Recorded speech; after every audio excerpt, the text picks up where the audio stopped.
নমস্কার, মৌয়ের কিচেনে সবাইকে অনেক অনেক স্বাগত জানিয়ে আজ আমি আবার নতুন একটি ভিডিও নিয়ে চলে এসেছি।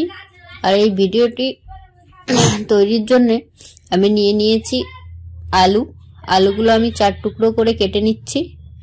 আমি এখানে 4টে আলু নিয়ে নিয়েছি। 4টে আলুকে আমি 4 টুকরো করে কেটে নিচ্ছি। আপনারা প্লিজ আমার সঙ্গে থাকবেন, পুরো ভিডিওটা দেখবেন। আর ভিডিওটা দেখতে দেখতে একটি লাইক কমেন্ট করে চ্যানেলটিকে সাবস্ক্রাইব করে দেবেন। আলুগুলো কাটা হয়ে গেছে, আলুগুলো আমি তুলে নিলাম। এবার আমি এখানে শিম নিয়ে নিয়েছি। এই শিমগুলো আমি ভালো করে কেটে ছাড়িয়ে নেব। শিমের যে লম্বা শিরগুলো আছে, এই শিরগুলো আমি কেটে ছাড়িয়ে নিচ্ছি।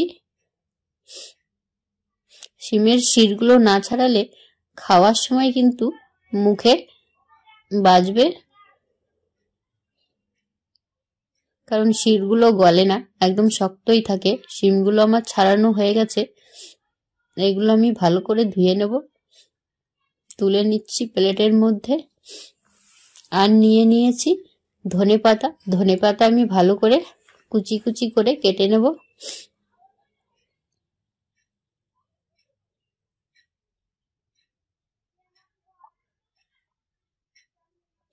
ধনেপাতাগুলো তুলে নিলাম।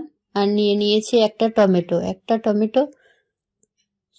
আর নিয়েছি 1 বাটি বড়ি আর আদা বাটা। এবার কাঁচা লঙ্কা নিয়ে নিচ্ছি। কাঁচা লঙ্কাগুলো আমি ভালো করে চিড়ে নেব।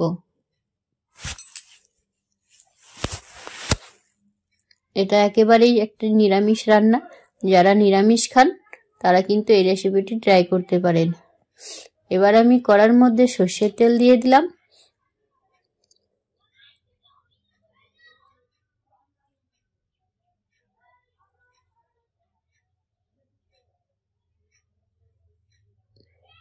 এটা একেবারেই অন্যরকম একটি শীতের সবজি দিয়ে অন্যরকম একটি রেসিপি।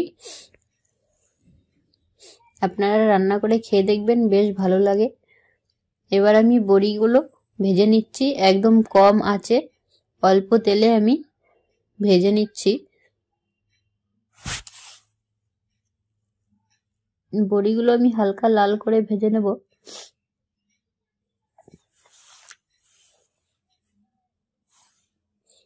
বেশি আঁচে ভাজলে বড়িগুলো পুড়ে যেতে পারে। এই দেখুন, বড়িগুলো ভাজা হয়ে গেছে। আবারও আমি কড়াইতে সর্ষের তেল দিয়ে দিলাম। এবার দিয়ে দিলাম গোটা তেজপাতা আর শুকনো লঙ্কা দু টুকরো করে। দিয়ে দিচ্ছি 1 চামচ মতন কালো জিরে।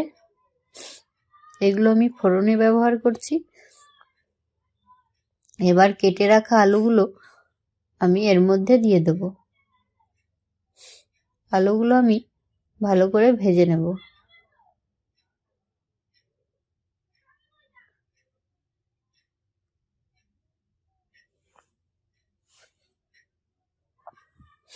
এবার 1 চামচ পরিমাণ মতন লবণ দিয়ে দিলাম আর পরিমাণ মতন হলুদ। এবার ভালো করে নাড়াচাড়া করে আমি মিশিয়ে নিচ্ছি।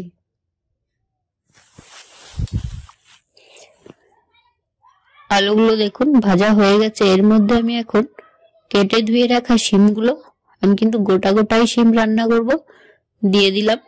এর মধ্যে কাঁচা লঙ্কা দিয়ে দিলাম। এবার ভালো করে নাড়াচাড়া করে মিশিয়ে নেব। আর শিমগুলো কিছুক্ষণ এইভাবে আমি ভেজে নেব।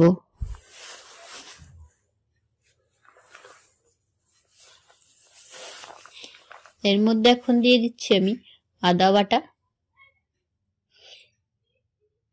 আরো 2 মিনিট আমি এইভাবেই নাড়াচাড়া করে নেব।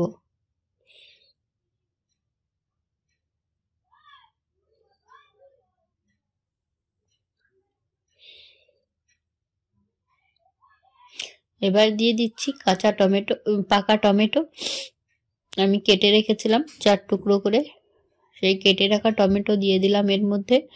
এখন আমি ভালো করে নাড়াচাড়া করে নিচ্ছি। এবার পরিমাণ মতন জল দিয়ে দেব। একদম শীতে ওঠা নতুন আলু, নতুন শিম, নতুন টমেটো দিয়ে আজ আমি এই রেসিপিটি রান্না করছি। এবার আমি ঝোল ফুটে উঠেছে, এর মধ্যে বড়িগুলো দিয়ে দিচ্ছি। বড়িগুলো সেদ্ধ হতেও একটু টাইম লাগবে, বড়িগুলোর মধ্যে কিন্তু আরো জল টানবে, তাই আমি একটু আগেই দিয়ে দিলাম।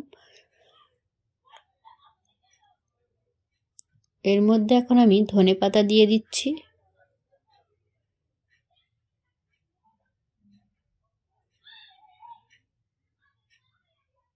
এবার ভালো করে নাড়াচাড়া করে মিশিয়ে নেব।